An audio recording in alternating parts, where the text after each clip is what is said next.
Hi, brothers and sisters. This is Father Victor Perez. I'm here at Eleanor Tinsley Park, and just happy to be able to be here on my day off. And just the gospel today really spoke to my heart, and I wanted to share it with you. Because we find it hard, to be faithful in our world today as Christians, as Catholics. There's so much pressure kind of to go against certain teachings of our Catholic Church. And Jesus talks about this struggle, the world against the church. Jesus made the disciples get into a boat and proceed to him the other side. And Jesus went up the mountain to pray. Meanwhile, the boat, already a few miles offshore, was being tossed about by waves, for the wind was against it. So Christ is up on the mountain, he's praying. And this symbolizes how Jesus now is ascended into heaven. He's interceding for us, the church, and we're in the boat, and we are being rocked about by many waves.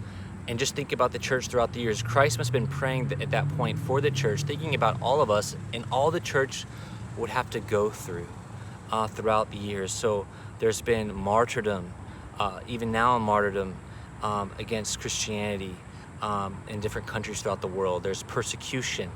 There's more subtle persecution, right? There's lots of pressure against the church for our stances of defending the order of marriage and the family that God gave it, right?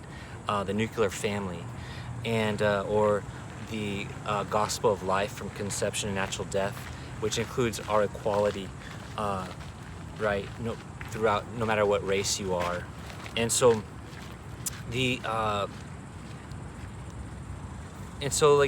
when we're going through this struggle, Jesus comes to the apostles. It says during the fourth watch of the night, he came toward them. So the fourth watch of the night means late.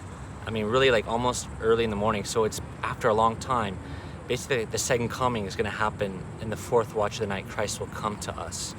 And so he comes to us when we're in this struggle. And sometimes we think, is it worth struggling? Why don't we just go along with the way of the world? Because that wind represents secularism, just a natural way of viewing the world, where it's almost like the view that there's no need for man to, the only thing that's going to save us is we ourselves save ourselves.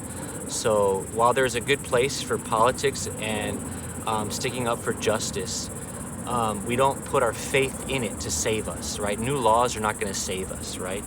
Or lawlessness and this idea that we can all just be good on our own. We know that's not true, because we carry all within us original sin, that we tend towards selfishness, greed, and barbarism, basically. Lord Cecil says barbarism is not something behind us that we've left behind and we're just going to progress past it, but it's beneath us. It's not behind us, it's beneath us, it's in us, right? And we do see barbarism right now with what happens to the unborn, right, up until the day of birth. So the winds blow against the church, and sometimes the waves get into the church. That means in the church we can have a secular mindset, even where we just see the natural world, and we can easily lose view of the most important things, such as the salvation of souls, right? Or the waves getting into the church, sin into the church, the leaders, like as we've seen in the past church scandals that's happened with the priests, and then in 2002, and then the bishops recently. So, of course, not all the bishops.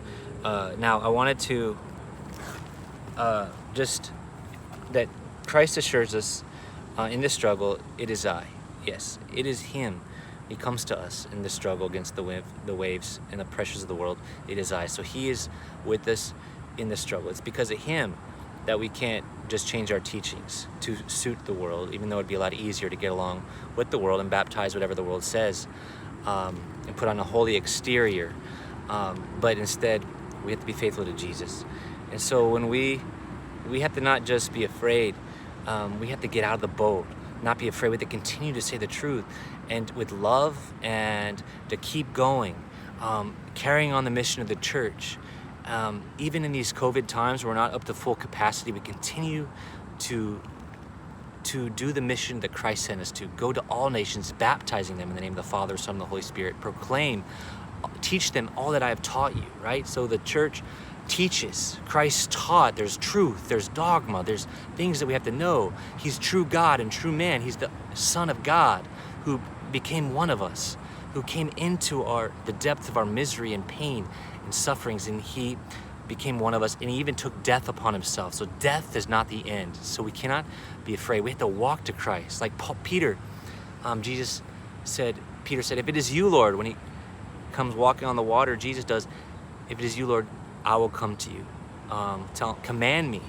And so Christ commands him. So we're under his authority. When we're under Christ's authority, we're going to be blessed. And Peter walks on the water. Peter, a sinner, walks on the water to Jesus. And we can be uplifted by Christ, by his strength, if we're praying, if we're being keeping our eyes fixed on him, on his word, and not just the way of the world, not just focused on the news, not just focused on Facebook and other things that constantly maybe make us look at the waves like Peter did. Once he looked at the waves and the wind, he started sinking. We can sink if we just focus on what's negative and the lies of the devil. But instead, we need to keep our eyes focused on Jesus. So I encourage you to all pray and remember that the light has come into the world, and the world refused to accept it. He says the darkness will not overcome it. So the light of the world is Jesus, and the church has to be that light. We have to shine the light on the world, not mold ourselves to the world, conform to the world, but shine the light on the world. If salt loses its flavor, with what can it be? What good is it for? We have to be the salt of the earth. In other words, we preserve the earth from corruption by the teachings of Christ, of the dignity of every human being. All of us loved, all of us equally loved by God as children of God, and called to heaven. But remember, this world is not the end, so be of good courage. Do not be afraid. It is I. Why did you doubt, O you of little faith? May God bless you.